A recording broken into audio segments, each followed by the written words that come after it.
Patrick Mahomes behind Shohei Ohtani is, I think, the worst sports take I've ever seen.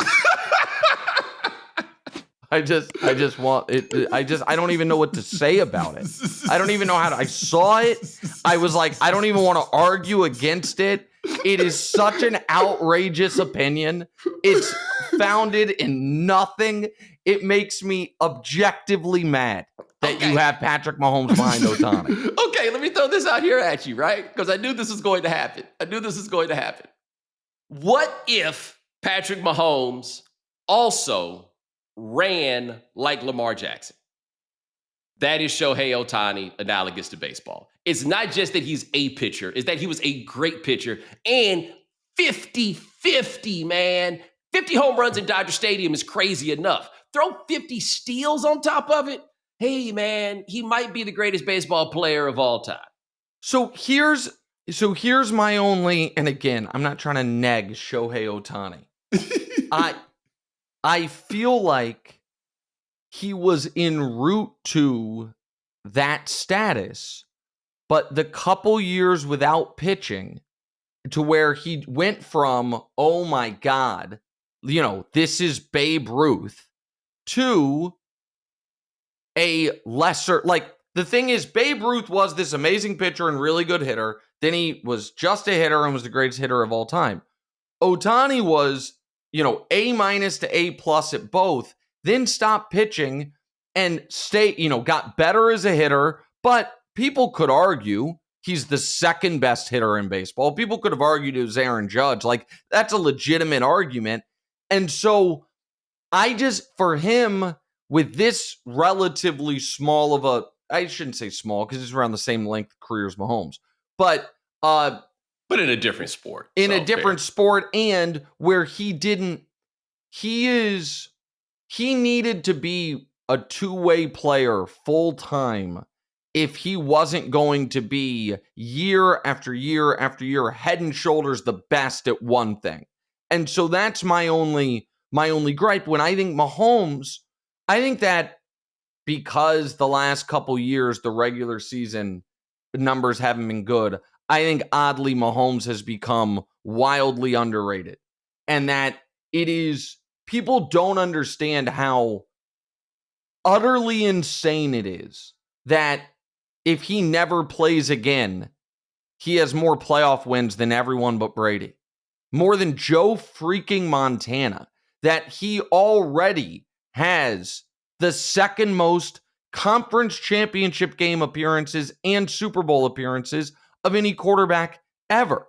That his the worst we have ever seen him is over the course of a total season, 14 wins and a loss in a conference championship game. That is where Mahomes is different than every other athlete on this list. There is no dip. Aaron Donald, I guess you could argue, but it's, again, different position and different impact on team success, where it has just been record-breaking excellence every single moment. And people say last year was his worst year when his team won 17 games en route to try and lost once all year with him until the Super Bowl, en route to try and become the first team ever to three-peat. It's just, it is, we've become a little numb to it. So yeah, having him behind, again, I love the Floyd. I was hoping was going to be on here. Serena is the greatest female athlete ever, in my opinion. I know you have Biles ahead of her, so I'm not going to take huge issue with that. But I just think Mahomes has become, and I wouldn't have Mahomes ahead of Brady yet. I think he will get there, but I wouldn't have him ahead of Brady yet. There is someone I'd have ahead of Brady that you don't. But I just think Mahomes at 10 feels wrong. Okay, so I was a little torn because, look, at this level, as I told people when we, got to this place in the list, everybody in the top 10 has an argument for being the greatest of all time in their sport. I don't know if I'd say that all of them have an argument for being number one on the list per se, but all of them, that was the separating factor. Like everybody that got there, the margins are, yes, going to wind up being thin. I think you're right, because I made those points when we kind of set it up about all the things that Mahomes has done in getting to this. And I do think that we actually underrate how not just great and not just consistently great, it's all we know.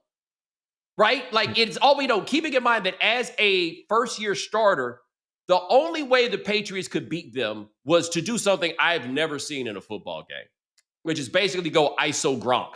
Take Rob Gronkowski, split him out wide against your Hall of Fame safety. Yeah, I know he hadn't played all year, but still, and just, look, he's just going to throw his hand up and we're just going to throw the ball to him all the way down because that's the only chance that we have in the course of this game, and that is with a dude who was the 10th pick in the draft. This was not a sure thing. That this was not Andrew Luck coming into the league, right? Like, this wasn't Trevor Lawrence. This wasn't a guy that we were certain it was going to happen. And so I think all of that is correct. I think you make a fairly good argument for him over Ohtani, and you could for some of the other people as we creep up on the list. Right. But I knew you were going to say something about this. So, I mean, why not Tom Brady over LeBron? Here's why. Don't hold back, by the way. Don't hold back. I'm not holding back. I just want to phrase it exactly right. There was no, as has been proven out, I think, there was absolutely no set of circumstances that was going to lead to LeBron James being anything other than one of, if not the single greatest player in the history of his sport. And I would argue he got quite unlucky with who drafted him, how they built that team, all of that for the first, half decade of his career where he was probably at his athletic prime and had to overcome it. Brady had the exact opposite.